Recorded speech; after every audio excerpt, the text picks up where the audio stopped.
अस्सलामुअलैकुम क्लास 2 उर्दू के चौथे लेक्चर के साथ मैं आपकी टीचर मिस नाज़नीन आपके साथ मौजूद हूँ। स्टूडेंट, आपने जो है पिछले हफ्ते मैंने आपको सबक सारा का घर पढ़ाया था और उसकी मैंने बुलंदखानी करवाई थी, समझाया था आपको और उसके मुश्किल अल्फाज के हरूफ तोड़िए करवाया था। सही है, आज हम उसका आगे का काम करेंगे। लेकिन ये काम शुरू करवाने से पहले मैं आपको आपकी एक करेक्शन जो है वो ठीक करवा रही हूँ। वो ये है कि आपने जो है मैंने आपको हरूफ से अरकान बनाना और अरकान से अल्फाज बनाने का काम करवाया था लास्ट मंडे को, पिछले मंडे को। सही है। अब उसमें एक लफ्ज़ था गाफ। गाफ से मैंने लफ्ज़ बोला था गुलाबी। सही है। तो गुलाबी का जो लफ्ज़ है ये गाफ जो है हर्फ था और इससे लफ्ज़ जो था रुकन बनाया था गाफ। गाफ पेश गु, लाम अली ज़बर ला, गुला बे ये बी, और इससे जो लफ्ज़ बना था वो क्या बना था? गुलाबी। सही है। गुलाबी का जो ये लफ्ज़ है ये गुलाब से निकला है।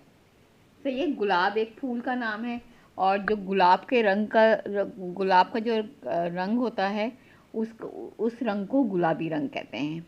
सही है। तो इसकी हिज्जे ये इस तरीके से होगी गाफ पेश गु लाम ज़बरला गुला बे ये बी। मैंने जो पहले लिखवाया था उसको आप जो है मिटाकर आप इसके हिज्जे को इस तरीके से सही कर लेंगे। गाफ पेश गु लाम ज़बरला गुला बे ये बी, गुलाबी।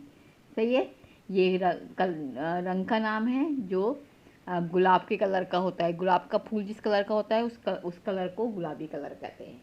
सही है। ये सब बच्चे इसकी हिज्जे की और इसको समझ के इसको ठीक कर लीजिए।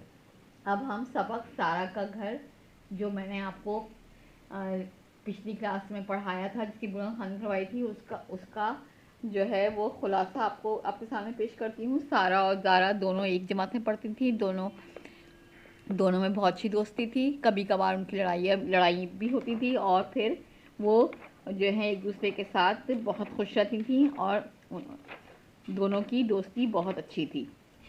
एक दफ़ा सारा जो है ज़ारा को छुट्टी के टाइम पे अपना घर दिखाती है कि और फिर उसको कहती है कि तुम इतवार के दिन मेरे घर आना।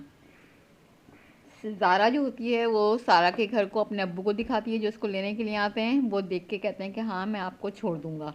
फिर सारा जो होती है वो दिन गिन के गिनने लगती है कि कब इतवार आएगा और ज़ारा मेरे घर आएगी। जब इतवार आता है तो सुबह 9 बजे ज़ारा के अब्बू सारा के घर उसको छोड़ देते हैं।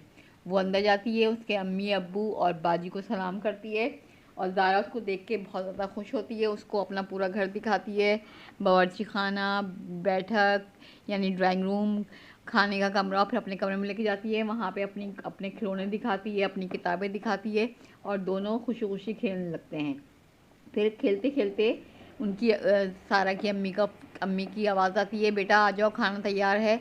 दोनों सारे खिलौने अपनी जगह पर रख के खाना खाने चली जाती हैं, जहाँ पर उसकी अम्मी ने उसके लिए बिरयानी पकाई होती है, सारा की अम्मी ने, और ये लोग बिरयानी खाते हैं। खाना खाने के बाद दोबारा कमरे में आती हैं तो सारा ने उसके लिए एक तोहफ़ा ख़रीद के रखा होता है। वो तोहफ़ा ज़ारा को देती है।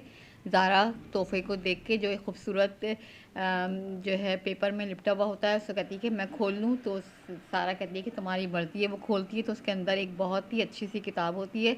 वो दोनों उसको पढ़ने लगती हैं और पढ़ते पढ़ते उनको वक्त का पता ही नहीं चलता। इतने में सारा की बाजी आती हैं और कहती हैं ज़ारा तुम्हारे अब्बू लेने आ गए हैं। तो ज़ारा जो है वो ज़ारा जो है जाने के लिए तैयार हो जाती है और फिर सारा के अम्मी अब्बू और बाजी को सलाम करके वो अपने घर वापस आ जाती है। ये इस सबक में आपने पढ़ा कि किसी के घर मेहमान जाते हैं तो कैसे रहते हैं, कैसे जो है वो वहाँ पे जाके बड़ों को सलाम करते हैं और फिर जो है अगर खेलते हैं तो चीज़ों को जगह पे रखते हैं और जो है वो इस तरीके से सारा और ज़ारा ने एक दूसरे के साथ वक्त गुजारा। सही है। मैंने आपको इसकी बुलंदखानी करने के लिए कहा था। आप सबने इस सबक को पढ़ा होगा और इसके मुश्किल अल्फाज मैंने तोड़ के हरूफ तोड़िए करवाए थे इसके मुश्किल अल्फाज के। अब हम क्या करेंगे, अब मैं इसका जो है आपको अल्फाज मानी करवाऊंगी।